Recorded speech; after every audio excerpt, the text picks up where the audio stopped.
고린도 전서 12장 28절로 끝절입니다. 지금 다 같이 목소리로 봉독하시겠습니다. 하나님이 교회 중에 몇철 세우셨으니 첫째는 사도요, 둘째는 선지자요, 셋째는 교사요, 그 다음은 능력, 그 다음은 병 고치는 은사와 서로 돕는 것, 다스리는 것과 각종 방언하는 것이라. 다 사도겠느냐, 다 선지자겠느냐, 다 교사겠느냐, 다 능력을 행하는 자겠느냐, 다 병 고치는 은사를 가진 자겠느냐, 다 방언을 말하는 자겠느냐, 다 통역을 하는 자겠느냐. 너희는 더욱 은사를 사모하라. 내가 또한 제일 좋은 길을 너희에게 보이리라. 아멘. 오늘 본문 가운데는 더욱 큰 은사에서 말씀하고 있습니다. 지난 시간에 2시간에 걸쳐서 우리는 은사에 대해서 지금 생각했습니다. 특별히 고린도 교회는 지금 아주 분쟁하는 교회입니다. 많은 문제가 있습니다. 그러나 그 문제의 원인이나 그 해결은 어디까지나 은혜에 대한 바른 이해에 있고 또 은사에 대한 바른 지식에 있다고 사도 바울은 생각한 것 같습니다. 그래서 이것이 은혜다, 이것이 은사다, 이렇게 하면서 그 속에서 그 복잡한 교회의 문제가 아주 쉽게 풀려질 것으로 그렇게 기대하고 지금 아주 교훈적이요, 윤리적이요, 또 어떤 경우에는 교리적인 그런 교훈의 말씀을 보여주고 있습니다. 이 푸뉴마티코스, 그 은사라고 하는 것은 은혜의 선물을 말합니다. 잠깐 이것을 복습하고 나가야겠습니다. 은혜와 은사, 이거 다 성령으로 말미암은 것이고 하나님께로부터 말미암은 것입니다. 다 성령으로 말미암아 우리에게 주어지는 것인데, 은혜라게 되면 이건 절대적인 것이에요.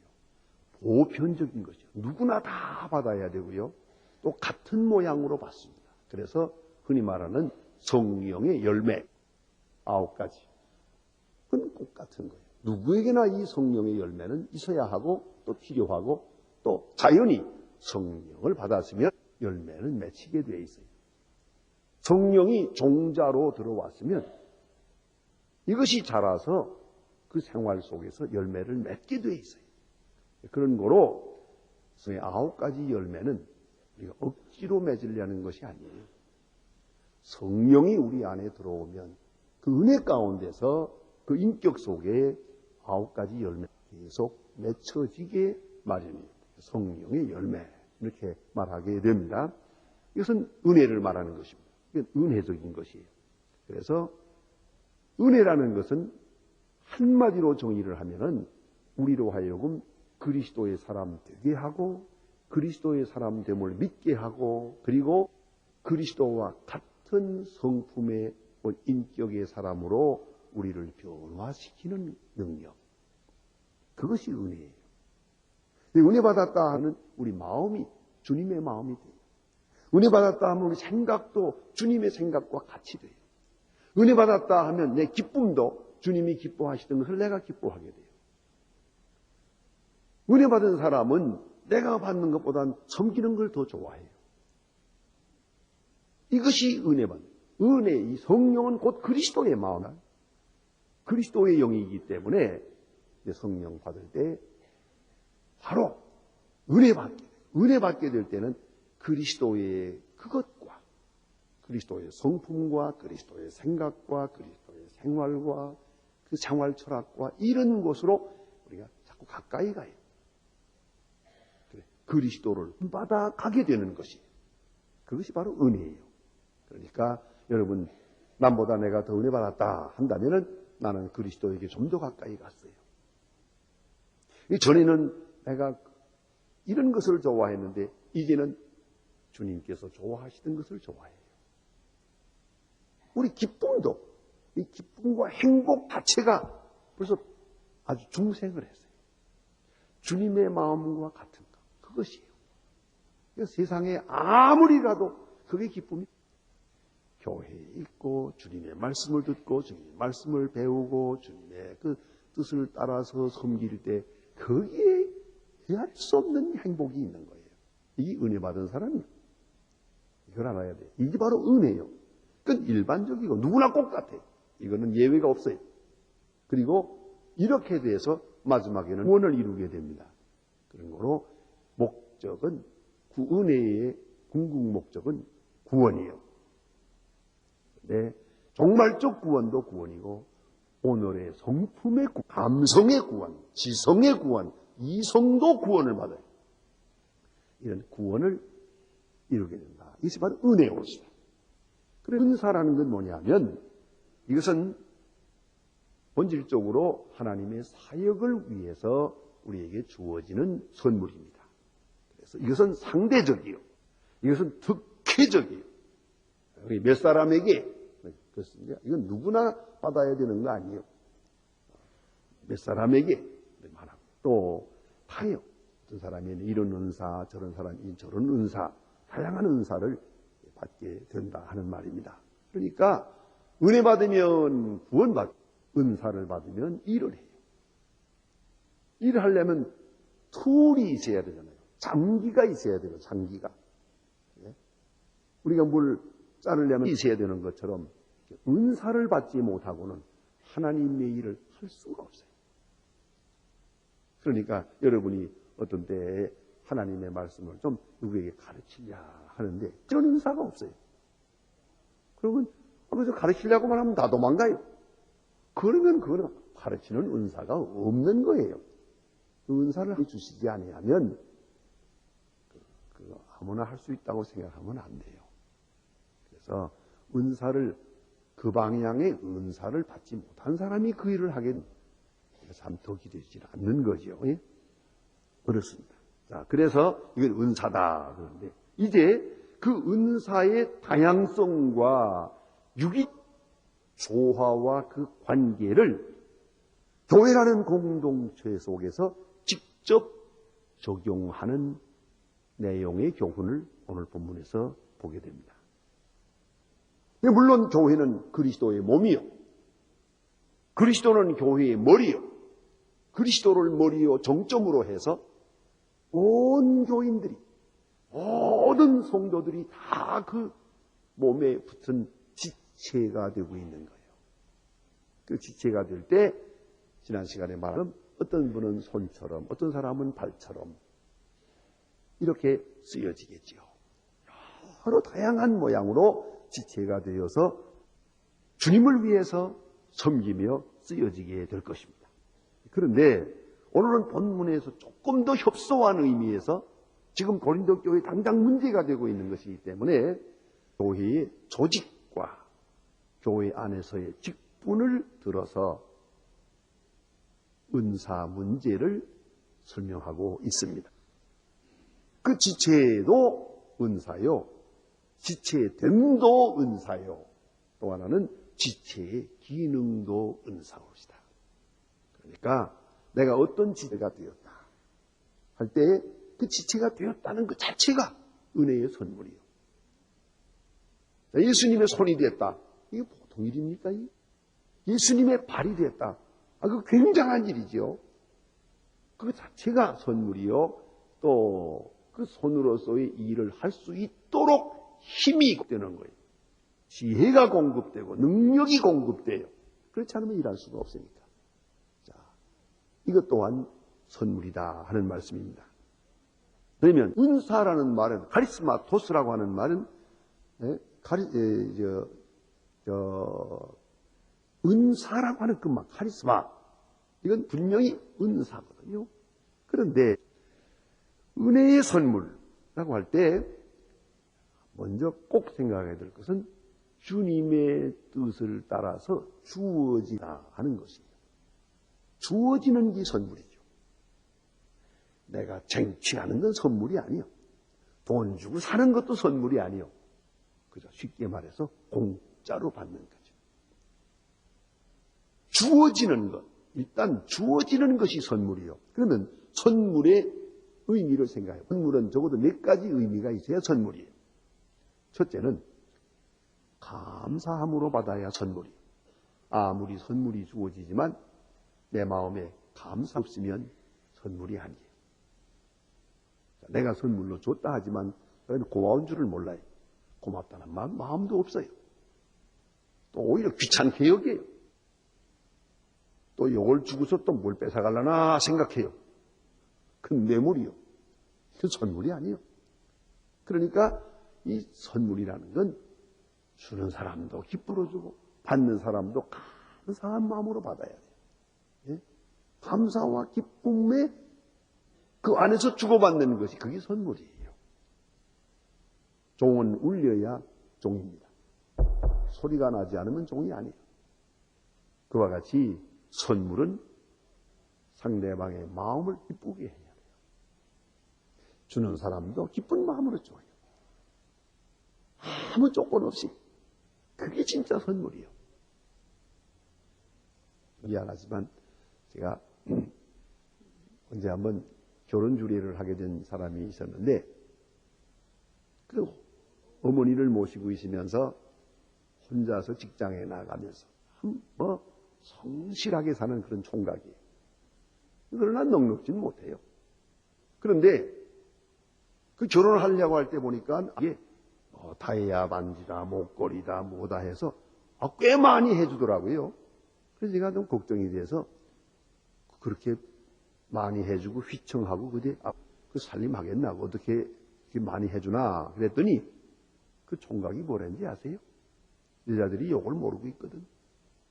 걱정하지 마. 가지고 올 건데요. 뭐 그래요. 그 다음에 한 수 더 떠요. 뭐 필요하면 팔아 쓰고요. 그러더라고요. 이것도 모르고 좋아하는 게 여자예요. 가지고 오잖아요. 그러니까 아깝지 않게 해주는 거예요. 가지고 간다면 안 해줘요. 가지고 올 거니까 해주지. 그러니까 아낄 게 하나도 없어요. 그러니까 그 선물이 조금 요상하죠? 확실히 선물성이 없어. 그게 좀 문제가 있어요. 진짜 선물이라는 건 그게 아니에요. 주어서 팔아먹든 찢어먹든 그냥 가져가라. 그냥 그저 주고 그저 받고. 요게 선물이죠. 감사한 마음으로 그저 즐겁기만 해요. 이게 선물이다. 그 다음에 두 번째는요. 이건 보상으로 주어지는 게 아니에요. 내가 수고 많이 하고 대가로 얻는 거 보수적으로 주어지는 건 선물이 아닙니다. 내가 수고한 것은 아무것도 없이 그야말로 공짜로 거저 주어져야 선물이지. 내가 땀 흘리고 수고담에 주면 그건 내가 다 받을 거 받은 거지 그 선물이라고 할 수는 없어요. 어쨌든 중요한 건 그 마음가짐이에요. 마음가짐에 나는 이를 위하여 수고한 것이 아무것도 없습니다. 내가 드린 것도 없고 수고한 것도 없고 받을 만한 자격도 없고 아무 자격도 없는데 어떻게 이것이 내게 주어졌나. 이렇게 받아들일 때만이 선물이에요. 나는 자격이 있다. 당당하다. 받을만 하고 말고 당거지. 뭐 이런 식으로 생각한다면 그건 선물이 아니에요. 사람을 행복하게 하는 것은 바로 이 선물에 있는데요. 제가 조금 연구해 본 대로는 공산주의 사회가 무너진 이유 중에 하나가 바로 이거예요. 밤낮 혁명만 하거든요. 혁명, 쟁취, 혁명, 쟁취하니까 뭘 주든지 혁명으로 뺏은 거예요. 고마운 게 없어요. 고마운 마음이 전혀 없는 거예요. 이렇게 몇십 년 살다 보니까 사람이 이상한 사람이 되었어요. 고맙다는 말을 할 줄 몰라요. 줄 줄도 모르고 받을 줄도 몰라요. 얼마나 불쌍해요. 그렇잖아요. 정말 냉수 한 그릇이라도 주고 냉수 한 그릇을 얻어먹어도 고맙습니다. 이게 사는 재미 아니겠어요? 그게 없다니까요. 그걸 잊어버리고만 실종되세요. 그게 불쌍한 사람이에요. 그러니까 선물이라는 것은 거저 받는 것입니다. 하는 것입니다. 저는 선물에는 반드시 의미가 있어야 돼요. 뜻이 담겨 있는 거예요. 사랑이 여기 있어요. 오늘은 작은 걸 하는 사실은 내 마음 다 다 주는 것이다. 그러나 내 마음을 내가 뭐 심장을 빼줄 수도 없으니까 이걸 내가 주는 거다. 이 속에 가득한 뜻과 의미와 사랑을 담아서 주어야 돼요. 마음이 담기지 않은 것이라면 아무 의미도 없어요. 며칠 전에도 어떤 분이 여기 뭐 의류를 많이 말았대. 상당히 많이. 컨테이너로 이게 좀 많았는데 이거를 좀 북한에 갖다 줬으면 좋겠다 그래요. 그래서 내가 물어봤어요. 새 거요? 중 거요? 아, 그 중 거죠. 안 돼. 그랬어요. 왜요? 가난한 사람은 언제나 예민해요. 감각이 예민합니다. 이게 좋은 건지 나쁜 건지 알 바가 아니에요. 쓸 수 있다 없다가 문제가 아니에요. 무조건 준 거면 이놈들 쓰다 나머지가 던져주는구나. 그렇잖아요. 전혀 이건 소득이 없어요. 제가 얼마 전에 몇 년 전에 평양에 갔을 때도 그때도요. 바로 그 의료기구를 누가 좀 얼마 가져. 그걸 열어보면서 얼마나 욕을 하는지. 이놈들 저희들 쓰다가 나머지 창고에다 처박아 놨다가 가져와. 물론 쓸 수 있는 거예요. 소중한 거예요. 그러나 거기에는 마음이 담기질 않았어요. 그러니까 받는 사람도 뜻이 없어요. 이거는 우리를 무슨 쓰레기 창고인 줄 아나? 이 생각한다고요. 이 의미가 있어요. 작은 것이라도 좋아. 여기에 정성이 담겨야 돼요. 쓰다 나머지 그거 아니에요. 참 미안하지만 우리 6.25 전쟁 때 이 미국 사람들이 우리에게 구호물자 갖다 줬어요.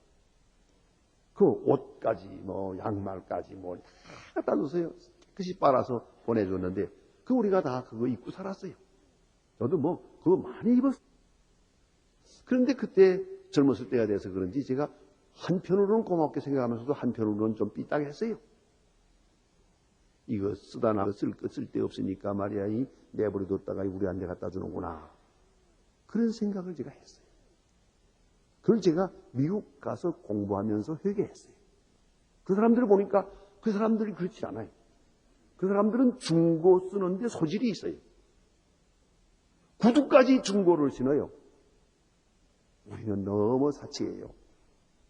좀 쓰다가는 그냥 내버리고 그러는데 우리나라에 지금 구두창 가리 하는 데 어디 있어요? 뭐 가끔이 보이긴 합니다만 구두창 갈아쓰는 사람 별로 없고요. 구두 기워서 신는 사람 봤어요?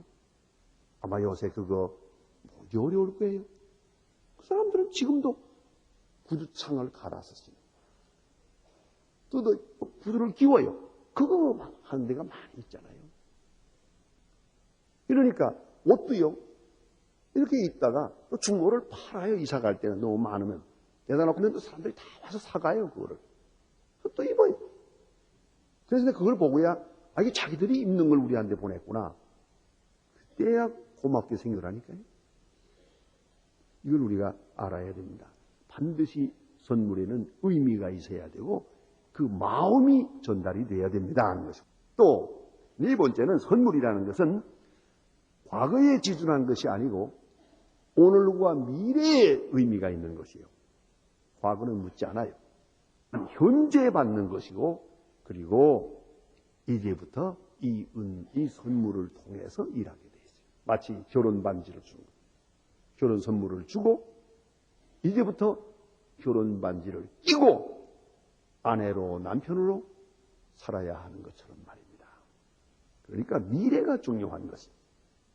또 중요한 것은 주님께서 주시는 선물이기 때문에 말입니다. 할 수 없는 일을 하라고 하는 게 아니에요. 할 수 있는 일을 하라는 것입니다. 맡겨주는 분이 알아서 직분을 맡기는 것이기 때문에 이것은 변명할 수가 없어요. 그대로 충성을 요합니다. 맡은 자에게 구할 것은 충성입니다. 이렇게 생각해 볼 때 우리가 맡는 직분, 그 직 바로 선물이에요. 은혜의 선물이란 말입니다. 은사로 주어지는 것이요. 그런 거로 감사함으로 받고 내게 아무 자격이 없는데 무상으로 주어진 것이라는 걸 잊지 말아야 돼요. 이 속에 엄청난 의미가, 무거운 뜻이 담겨 있어요. 그리고 선물을 받은 다음부터 우리는 선물을 준 사람에게 내가 매이는 것이에요. 사랑의 끈으로 매이는 것이요. 그리고 그가 내게 부탁하는 모든 것은 내게 필요한 것이고 내가 할 수 있는 것이라는 것을 알고 충성을 다해야 된다는 말입니다. 그래서 은사로 주어지는 직분, 또 그의 선물성, 이런 것들이 다 오직 주님을 위하여, 오직 주님을 위해 이해되어야 한다는 말입니다. 그러니까 주님께 필요해요. 그런 거로 다 주를 섬기는 사람들끼리 소중히 여겨야 되고, 여기에 다양성이 있고, 여기에 당연한 개연성이 있다는 말입니다. 자, 은사의 다양성 속에 또 은사의 통일이 있고, 유기성이 있고, 일체성이 있어요. 여기서 우리는 주를 섬기는 기본 자세를 가져야 됩니다. 그리고 은사의 기능이 다르니만큼 여기에 차등이 있습니다. 오늘 본문에서 그 점을 생각해야 돼요. 더욱 큰 은사라는 것이 그거예요. 더욱 귀중한 은사가 뭘까? 할 때, 자, 우선순위가 있습니다. 더 중요한 것이 있고, 더 효과적인 것이 있고, 이런 차등이 있다는 말. 무슨 말인고 하니, 여러분, 다 내게 몸에 붙어 있는 지체요. 손발 다 중요하지요. 그러나 손발 중에 어느 쪽이 더 중요합니까? 손입니까? 발입니까? 할 때 아마도 더 중요한 게 있다면 아마 손이라고 할 것이요. 눈이 있고 귀가 있어요. 어느 쪽이 중요합니까? 하다면 우리는 부득불 눈이 더 중요하다고 할 것이에요. 우리 모든 기능, 모든 지체는 다 필요해요. 그러나 더 중요한 부분이 있어요. 그래서 필요하면 다리도 자르고 손도 잘라요. 그러나 목을 자르진 못해요. 그렇잖아요. 그것처럼 우리 몸 다 중요하지만은 그래도 어느 부분에서는 아무래도 더 중요한 게 있죠. 더 중요하고 더 중요한 부분이 있다 그 말이에요. 그래서 오늘 본문에 보니까 하나님께서는 교회 중에 몇을 세우셨다 그랬어요. 몇 사람을 세워서 아주 다양하게 기능적으로 세워놓았어요. 은사로, 선물로 직분을 맡기셨어요. 똑같은 은사요, 똑같은 선물입니다. 그러나 여기 차등이 있어요. 그래서 오늘 본문에 이것을 말합니다. 첫째는 그래서 프로토스, 첫째는 사도요 그랬습니다. 첫째가 사도요. 그건 역사적으로도 그렇고 의미적으로도 그렇고 이것은 교리적으로도 그래요. 왜냐하면 예수님께서 세상에 오셔서 맨 처음 부르신 사람이 사도예요. 이 사도라는 것은 두 가지 의미가 있어요. 꽃 같은 글자인데 복음서에서는 예수님의 12제자, 즉 제자를 가르치는 말로 사도라고 하고 사도행전이나 혹은 서신에서는 여기서는 특별한 의미예요. 11제자와 사도 바울, 바로 이분을 놓고 사도라고 합니다. 그걸 알아야 돼요. 여기는 특별한 의미가 있는 거예요. 사도 바울도 이번에 사도권 문제 때문에 많은 시험을 당하기도 한 것 같습니다. 그래서 사도 바울이 편지할 때마다 파울로스 아포스톨로스 지수스 예수 그리스도 꼭 말하거든요. 예? 그 말이에요. 파울로스 아포스톨로스 두로스 예수 그리스도. 왜 이 말을 자꾸 강조하느냐? 바울 사도 이렇게 말하거든요. 그건 고린도 교회가 사도 바울의 사도권에 대해서 의심을 하기 때문에 아무래도 사도가 못 된다. 조금 점수 미달이다 그래요. 왜요? 사도라는 것은 예수님이 세상에 계실 때 예수님의 생애 중에 직접 부르신 자라야 돼요. 예수님의 생애의 모든 생활을 같이 동참하며 3년 동안 그 모두 다 본 사람이 돼야 돼요. 또 거기다가 예수님의 부활을 만나보고 부활의 증인이 돼야 돼요. 하나 더 있어요. 그것은 바로 주님께서 그를 부르셨다는 증거로 이적을 행하는, 이적으로서 사도됨을 확증하는 사람이 네 가지. 그런데 사도 바울이 딱 하나 모자란 게 뭐냐면 예수님의 부름을 받기 받았지만은 부활하신 예수님의 부름을 받았어요. 예수님의 생애에 동참하지 못했어요. 그래서 약간 점수 미달이에요. 그러나 사도 바울은 내가 사도다. 특별히 고린도 교회 너희는 내가 사도다. 왜? 내가 교회를 세우지 않았느냐. 나 때문에 너희가 예수 믿지 않았느냐는 거죠. 사도가 왜 중요하냐? 예수님을 직접 만나니까. 그래서 우리의 신앙은 사도적 신앙이에요. 사도들이 예수를 만났고 사도들이 예수로부터 배우고 그들의 마음속에 있었던 신앙. 그래서 우리 사도 신경이라고 하는 거예요. 아포스톨 크리드. 그게 뭐예요? 그건 성경 아니에요. 그러나 성경에 있는 것을 종합한 거예요. 왜? 사도들의 마음속에 있었던 고백이요. 아포스톨 크리드. 예? 아포스톨로스. 즉 사도들의 고백이에요. 그 신앙을 따라서 믿는 거예요. 그들이 고백해 준 걸 믿는 거예요. 그들이 고백한 것이 기록된 것이 성경이에요. 그러니까 우리의 신앙은 사도적 신앙이에요. 그러니까 그들이 우리 신앙의 뿌리요, 우리 신앙의 조상이라고 볼 수 있죠. 기독교적 신앙의 뿌리가 사도예요. 그러니까 첫째는 사도, 맞죠? 뭐 요지부동한 거예요. 첫째는 사도. 그런데 이게 선물로 주어진 거예요. 예수께서 그들을 부르셨지요. 여러 번 쓰러지고 넘어지는 사람들을 또 일으켜 주었지요. 성령으로 충만하게 해 주었지요. 가만히 보면은 사도들 자신들에게는 아무 의의가 없어요. 예수께서 강권으로 불렀어요. 그야말로 은혜요, 은사죠. 사도가 된 거예요. 그러니까 교회의 직분 중에 다 은혜로워지고 또 은사지만은 특별히 첫째는 사도요. 두 번째가 여기 보니까 둘째는 선지자요. 이 선지자라는 말은 구약적 의미의 선지자로 생각하면 안 됩니다. 신약적 의미에서 말하는 선지자입니다. 여러 가지 해설을 해야겠습니다만은 시간 관계로 다 못합니다. 그래서 신약에서 말할 때 선지자라는 말은 곧 하나님의 말씀을 전하는 자를 말해요. 프로페이티스라는 말은 어원화도 하나님의 말씀을 말한다 하는 뜻이에요. 그러니까 지금으로 말하면 설교자입니다. 이 선지자예요. 그 다음에는 교사요 그랬어요. 교사라는 것은 하나님의 말씀을 전했고 그 전해진 바를 생활 속에 적응할 수 있도록 생활 속에서 실천할 수 있도록 가르치는 거예요. 이건 좀 달라요. 이 교육이요. 그래서 사도요, 선지자요, 교사요. 이 교회에 꼭 필요한 일이에요. 아주 기본적인. 이렇게 순서로 내려가요. 사도가 먼저요, 그 다음에 선지자요, 그 다음에 교사요. 우리 교회에서도 그런 것 같아요. 목사가 있고, 교사가 있고. 이렇게 되잖아요. 그 다음에가 또 있어요. 두나메이스. 능력이요. 그랬어요. 능력.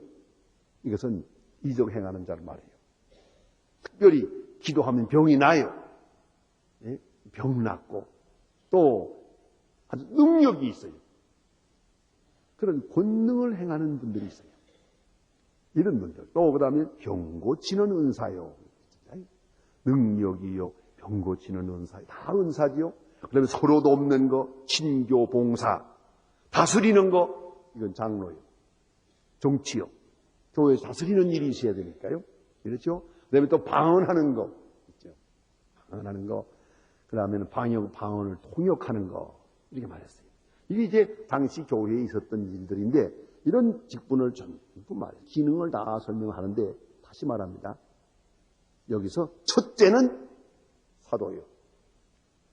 하나님 말씀 직접 전하고 하나님 말씀 가르치는 것이 먼저예요. 그리고 봉사하는 거, 다스리는 거, 방언하는 거, 방언 통역하는 건 맨 마지막이에요. 14장에 가서 보면 또 나옵니다. 모든 은사를 줄 열고 하다가 방언이나 방언 통용하는 것이 맨 마지막이에요. 그것은 그만큼 차등을 두고 설명하는 것을 볼 수가 있습니다. 유익한 바가 있어요. 유익하지 않은 부분도 있어요. 이건 절대적인 것이 아니에요. 그렇기 때문에 첫째가 제일 중요하고 둘째가 그 다음, 셋째가 그 다음. 그리고 여기 본 대로 방언과 통역은 꼴찌요. 이렇게 설명해 나가고 있단 말입니다. 그리고 사도 바울은 여기서 매우 중요한 말 결론을 맺습니다. 그것은 더욱 큰 은사를 사모하라. 더욱 큰 은사. 방향을 돌립니다. 더욱 큰 은사가 뭡니까? 그리고 권서 13장을 말합니다. 사랑은 하고 말합니다. 더욱 큰 은사. 그건 뭐냐? 가장 큰 은사. 그런 거로 생각해야 되는데, 이건 두 가지 의미에서 풀이가 되는데, 더욱더 근본적인 은사. 그러니까 병 고치는 은사보다는 설교하는 은사. 또 방언하는 은사보다는 봉사하는 은사. 방언을 통역하는 은사보다는 방언하는 은사. 그렇지 않겠어요? 그래서 은사 중에 더 큰 은사를 사모해요. 더 근본적이고 더 사도적이고 더 진로 가까이 가는 그런 것을 말이에요. 여러분 봉사생활 하죠. 좋아요. 그러나 그보다 더 큰 은사가 중요해요. 더 큰 은사를 사모해야 되겠어요. 그리고 하나 더 있어요. 좀 더 질적인 의미에서 이것은 바로 사랑이에요. 무엇을 하든지 사랑하는 마음으로 해야 돼요. 전도해도 사랑하는 마음으로, 봉사를 해도 사랑하는 마음으로, 방언을 해도 사랑하는 마음으로. 사랑을 떠나면 아무것도 아니에요. 다음에 다시 말씀드리겠습니다만 모든 일에는 사랑이 있어야 돼요. 그래서 자, 사랑이라는 게 뭡니까? 사랑은 감사하는 마음이요. 사랑에는 기쁨이 있어요. 사랑하는 사람에게도 기쁨이 있고 사랑받는 사람에게도 기쁨이 있어야 돼요. 기쁨이 없으면 사랑이 아니에요. 요새는 사랑한다고 하면서 넓히는 일이 많아요. 사랑은 눈물의 씨앗이라나? 그건 사랑이 아니에요. 사랑하면 행복해요. 사랑하면 좋아요. 그게 사랑이지. 사랑하면서 질질 짜고 있어요. 사랑하기 때문에 뭐 어쩌고. 그거는 사랑이 아니에요. 그건 병든 사랑이에요. 그걸 알아야 됩니다. 사랑은 감사하는 마음이요. 사랑은 기쁨이요. 또 사랑하는 전적 토탈 커미트멘트. 전적인 헌신이에요. 사랑에는 이의를 제기하지 않아요. 사랑하는 그 하나로서 충분하기 때문에 더 바라는 소원이 없어요. 가도 좋고, 아도 좋고, 모든 일에 충만함이 있습니다. 그것이 사랑이에요. 그러니까 은사가 중요하지만은 여기 사랑의 은사가 함께 돼야 돼요. 그래서 사도도 사랑하는 마음으로, 가르치는 자도 사랑하는 마음으로, 봉사하는 사람도 불같은 사랑하는 마음으로 봉사해야 돼요. 여러분 교회를 위해서 봉사하면서 기쁨이 없고 감사가 없으면 그거는 봉사가 아니에요. 그건 그리스도의 일이 아닙니다. 하나님의 일이란 드리면서 감사하고 기쁘고 그런 것이에요. 봉사하면서 기쁘고 그 일 봉사한다는 것 자체가 너무너무 감사한 것이에요. 이것이 은사옵시다. 은혜로 주어지는 것이에요. 내 마음이 아닙니다. 성이 주시는 마음이에요. 그런 거로 이 은혜와 이 은사 속에서 살아가고 섬기는 것이 바로 그리스도인이란 말입니다.